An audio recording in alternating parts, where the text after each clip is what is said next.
right, so this week's video is going to go over the recline pull, and this is an exercise we use a lot in the academy, and it's also an exercise that can help build up the strength needed to perform pull-ups. So here we have firefighter Lavenda from the academy. He's one of our drill instructors, and he volunteered to demonstrate here. So once again, here's this is called the recline pull. And so again, we want to use it and to eventually get to the point where we can do pull-ups. Just for those that are interested, in the academy, our recommendations for pull-ups is to do at least 1 to 2 of them, mainly because we want to emphasize the fact that you want to be able to get yourself out of a situation, and usually you need to do that just one time. So that's kind of our look on the pull-up. But in trying to progress someone to the pull-up, we use the recline pull. So here we have firefighter Lavenda in the starting position. So here the toes are up.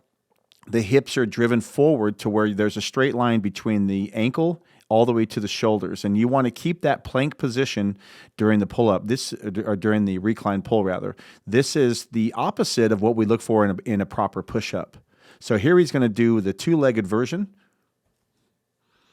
Okay, straight, driving the chest up to the bar. Nothing changes. There's no snapping of the hips. The head stays in a neutral position. Here is if it's easy, then we progress it to the single leg movement. This calls on a lot more core stability. Again, quality, the hip stays up. Now moving up to more advanced, here he's up on a bench, and this also is a little more higher degree of difficulty.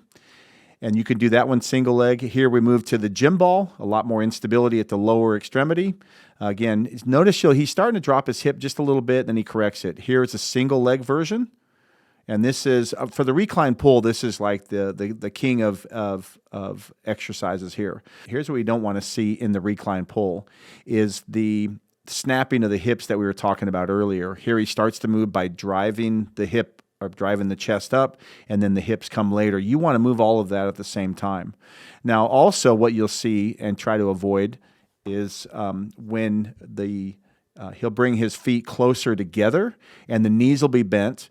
And this can actually be a regression as well. So you can start with the knees 90 degrees, but here we want to see the hips still driven up into the flat position and bringing the chest to the bar. So you can allow this in the beginning, but with the intent that the feet are going to go all the way out into the flat position from the ankles all the way to the shoulders. So again, this is a good regression if needed. So that's the recline pull. If you have any questions or want more advice about it, I can come out and see you at the stations. If you have any questions, get a hold of me through phone or email. And once again, stay safe out there and have a good day.